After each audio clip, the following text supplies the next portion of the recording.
It's reading conference time. To review, last week we talked a bit about fluency and how we should pay attention to quotation marks.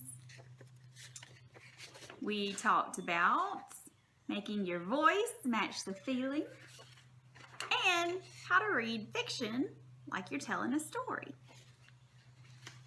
This week we're going to talk a little bit about what it means to be engaged with your book, to pay attention to your book. Sometimes when we're reading we might get a little disengaged, meaning we might not start paying attention to what we're reading. We might kind of get bored a little bit. Well, it might be a book we like, but we just kind of lose stamina, meaning our stick-to-itiveness. An example of that would be here. I've got How to Train Your Dragon, How to Cheat a Dragon's Curse. This is a great book. I'm reading it with Colt and Levi. Did you notice I've got my bookmark? I've also got a sticky note here. So what's this sticky note for? As you can see, it's in a different place than my bookmark. There it is. My bookmark's here. I've counted a few pages. I've actually gone to the next chapter, and that's where I stuck my sticky note, because I know that with a chapter book, it's kind of better to read it one chapter at a time so I don't get bored and start not paying attention to what I'm reading. So this little sticky note is where I'm going to stop and I'm going to take a break. Now I don't want to really stop reading. I want to keep reading because it's my reading time.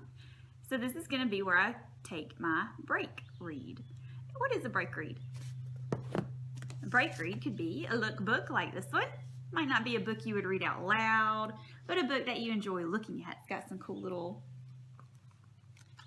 flaps to lift. It gives me little interesting facts about bugs and the houses I can make for them. This is one of my favorite books to look at with Colt and Levi. You could also have a magazine. Here's a Lego magazine that Colt and Levi get in the mail. That's fun to look at, right? Or a nonfiction book. Here's a big book. This is not a book I would sit and just read and read and read, but it's fun to look at. So think about what kind of books you have at home that would make a good break read.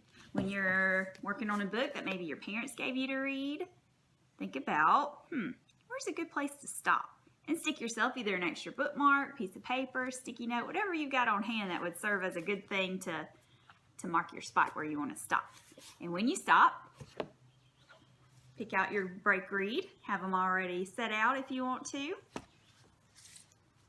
Give yourself a little time to take a break from your Good Fit book that you're working on and just read something for fun. Then you can get back to your main read. So, plan a sticky note where you're going to stop. When you get to the sticky note, stop. Pick up your fun read, your break read, which, like we said, could be a magazine, a lookbook, a nonfiction book that you enjoy looking at, and then take a little break and get back to that book. Try it in your perfect reading spot.